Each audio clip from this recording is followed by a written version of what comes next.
Historia de México, siglo XX. Módulo 2. La Guerra de Reforma. La política. Y por lo tanto el gobierno en México se había dividido en dos bandos: los liberales, los considerados herederos ideológicos de los insurgentes, que buscaban la renovación política, económica y social. Dentro de los liberales había dos grupos: los liberales puros y los liberales moderados.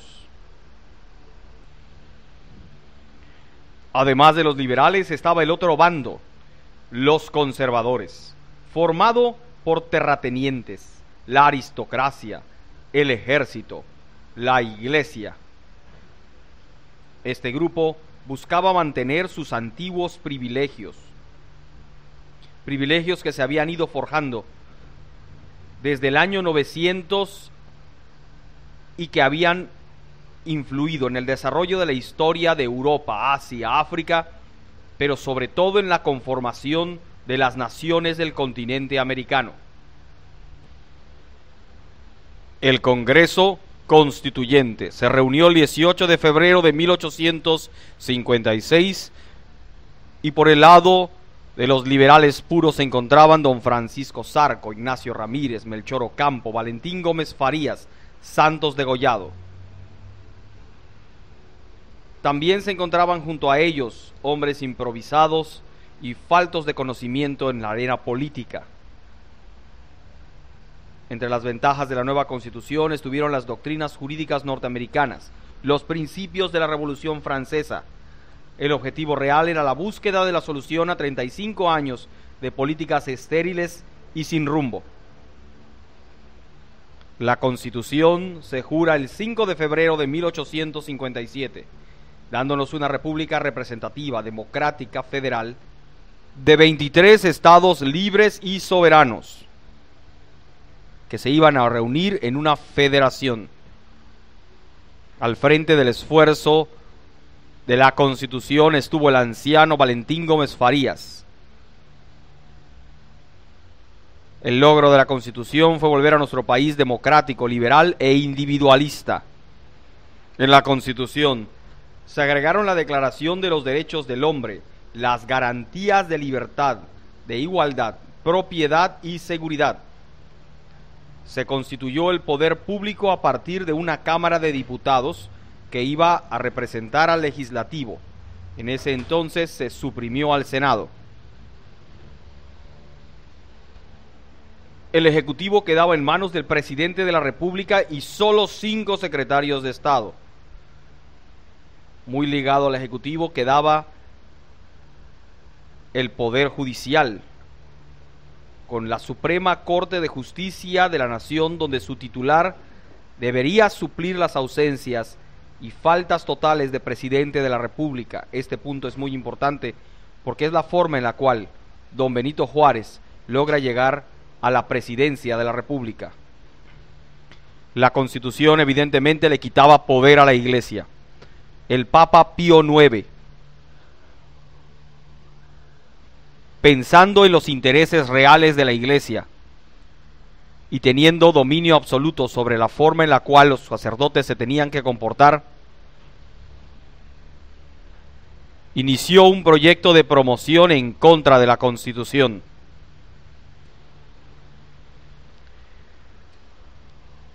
Aun cuando originalmente la Constitución solamente atacaba algunos bienes de la Iglesia, que la misma Iglesia daba en renta.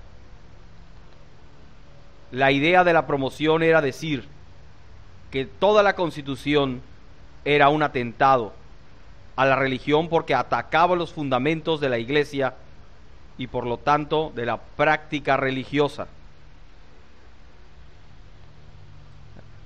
El gobierno preparó una ley obligando a funcionarios públicos a jurar la Constitución o ser despedidos.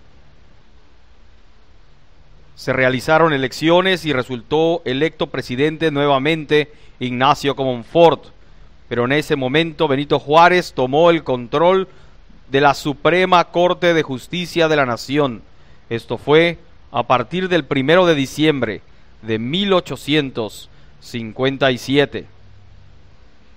El presidente Comonfort no logró gobernar bajo las premisas de esa constitución debido a su estructura.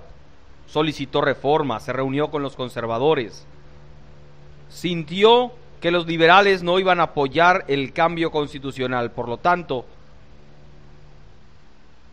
maquinando junto con los conservadores, decidió derogar la Constitución y tener un nuevo Congreso Constituyente, un nuevo grupo de diputados que hicieran una nueva Constitución, que primero que nada le permitiera gobernar, y segundo, le permitiera regresar al vínculo de privilegios que algunas clases y grupos tenían.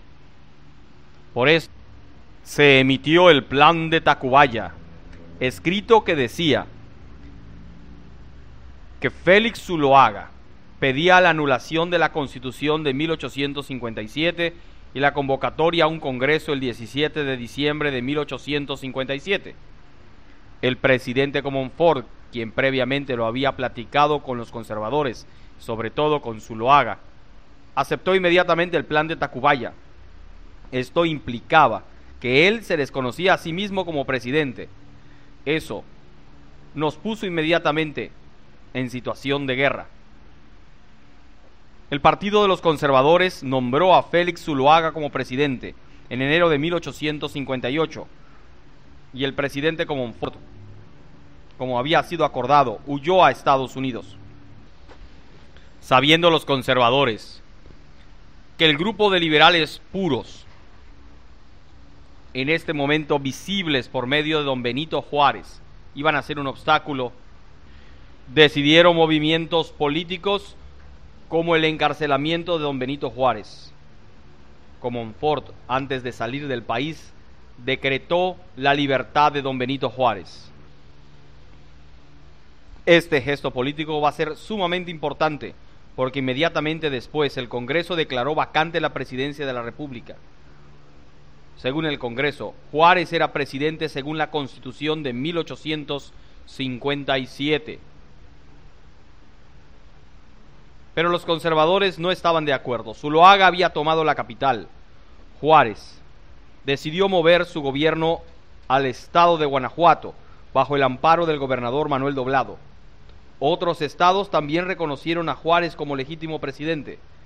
Los que no lo hicieron, o aceptaban a Zuloaga, o esperaban que los eventos sucedieran para poder tomar un bando. Así, de 1858 a 1860, el país tuvo dos gobiernos en pie de guerra. El Partido Conservador derogó todas las leyes que estaban en contra de sus intereses. Derogó la ley de suspensión de fuero de los sacerdotes. Derogó la ley de desamortización de bienes de corporaciones. El general Luis G. Osoyo se puso al frente del numeroso ejército de los conservadores, al cual la iglesia le pagaba sus sueldos y las municiones. En las iglesias había constantemente propaganda a favor del ejército conservador. Benito Juárez nombró su gabinete. Melchor Ocampo, Santos Degollado, Guillermo Prieto, León Guzmán. Había una serie de estados que se habían aliado para la defensa de la Constitución de 1857. Michoacán, Jalisco, Guanajuato, Zacatecas, Aguascalientes y San Luis Potosí. Empleando fondos públicos y con 7,000 hombres, el general Anastasio Parodi inició la defensa de la Constitución, pero fue derrotado en Celaya y en Salamanca, Guanajuato. Por lo tanto, el gobernador Manuel Doblado tiene que ceder el cargo y huir. Juárez traslada su gobierno a Guadalajara.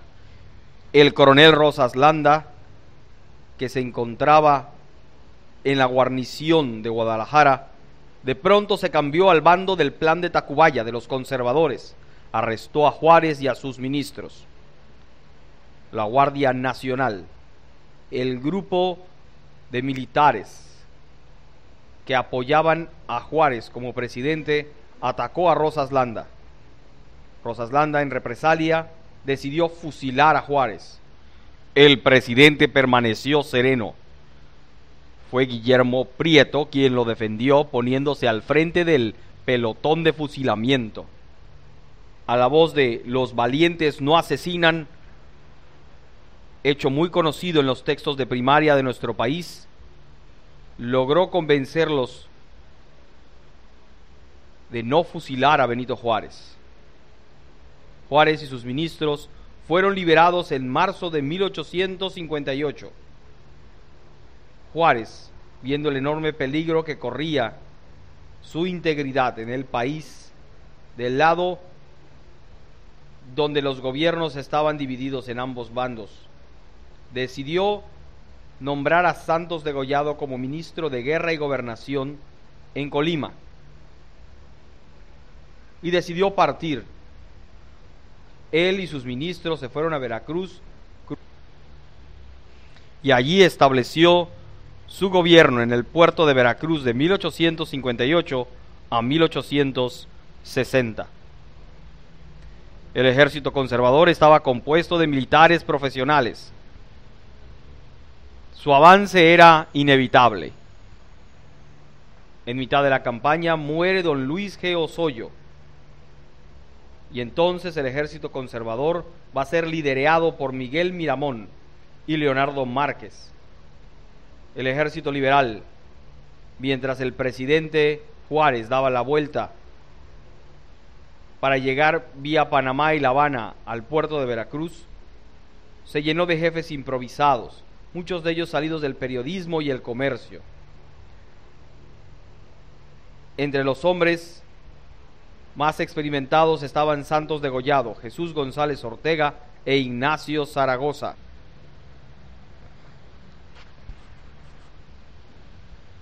Logrando victorias, Miramón ocupó Guadalajara, Zacatecas y San Luis Potosí en abril de 1858. Pero Sousa recobró Zacatecas y junto con Degollado intentó retomar Guadalajara. Eso tuvo entretenidos a los ejércitos hasta que Miramón los derrotó en las barrancas de Atenquique. Santos Degollado formó un segundo ejército y volvió a atacar Guadalajara. Finalmente Guadalajara cae en manos liberales y se fusila al general Blancarte, se arrestan a los eclesiásticos, se tiran templos y se toma un préstamo forzoso de 150,000 pesos del ayuntamiento. Pero poco tiempo fue el dominio liberal, porque Miramón retoma Guadalajara. Mientras tanto, las tropas liberales de Miguel Blanco toman Morelia y saquean objetos de plata de la catedral, que en la época se dijeron valían $500,000 de pesos. Los conservadores en la realidad iban ganando fácilmente. La ambición, sin embargo, dividió al partido conservador.